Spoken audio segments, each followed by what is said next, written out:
Hello guys, welcome back to my channel. ইন্ট্রোটা আমি পরে দিয়ে দেবো, আমি শুধু এটুকুই বলি।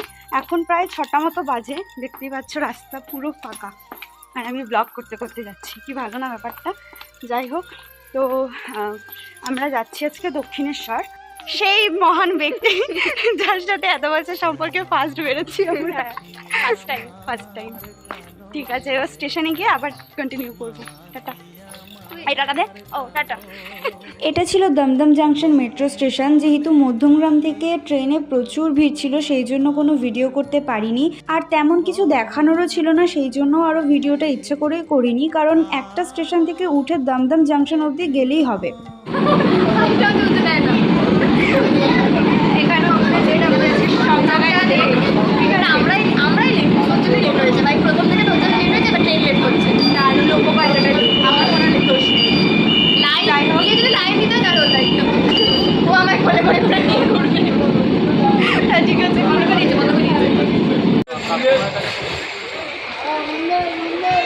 এই দিক থেকে গেলে মেট্রো, আর এই দিক থেকে নেমে গেলে হচ্ছে স্কাই ওয়াক, যেখান থেকে একদম দক্ষিণেশ্বরে মুখে নামে।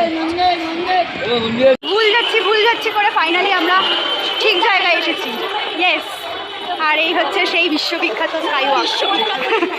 ইয়েস, সবাই স্কাই ওয়াক, আমরাই চিনতাম না শুধু। হ্যাঁ, এখানে হাঁটার জন্য নাকি মানুষ পাগল হয়ে যায়। আমি বুঝতে পারি না যে মানে হ্যাঁ, একটা অ্যাস্থেটিক ব্যাপার আছে, একটা ভালো ব্যাপার আছে, কিন্তু এত কিসের উত্তেজনা এখান থেকে যাওয়ার?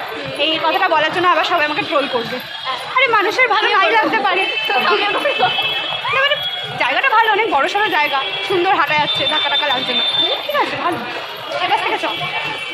তো ফাইনালি অনেক দিনের অপেক্ষার পরে দক্ষিণেশ্বর আমরা নামলাম। যেহেতু আমার কোথাও বেরোনো হয় না, আর অনেক দিন ধরে প্ল্যান ছিল আমাদের যে দক্ষিণেশ্বর যাব, আর এই ব্লগটা প্রায় 2-3 মাস আগের ব্লগ, যেটা এখনও অবধি আমার তোমাদের সাথে শেয়ার করা হয়নি। শেয়ার করব করে প্রচুর প্রবলেমের মধ্যে ছিলাম, সেই জন্য আরও শেয়ার করা হয়নি। যাই হোক, দক্ষিণেশ্বর নামার পরে খুবই ভালো লাগছিল, চারপাশটা খুবই ভালো, আর এই দিন ভীষণই ভিড় ছিল, কারণ রাস পূর্ণিমা ছিল আই থিঙ্ক। তো সেই কারণে যত না মানুষ পুজো দিয়েছে, তার থেকে অনেক বেশি পরিমাণ মানুষ গঙ্গায় স্নান করতে গিয়েছিল, সেই জন্য প্রচুর ভিড় ছিল। আমাদের পুজো কমপ্লিট হলো ফাইনালি, অনেক লাইন, আর এইবার দেখলাম প্রচুর ঘুরিয়ে মানে পুরো বাইরে থেকে লাইন ফেলেছে। যেহেতু সকাল থেকে খালি পেটেই ছিলাম আমরা, সেই জন্য পুজো দেওয়ার পর প্রচুর খিদে পেয়ে গিয়েছিল, এই জন্য বাইরের একটা ফুটপাতের দোকান থেকে খেয়ে নিয়েছিলাম আমরা। আমি প্রত্যেকবার প্রমিস করে তোমাদের সাথে ভিডিও শেয়ার করি না, তবে সত্যি এবার থেকে চেষ্টা করবো। যাই হোক, আজকের মতো এতটুকুই, বাই।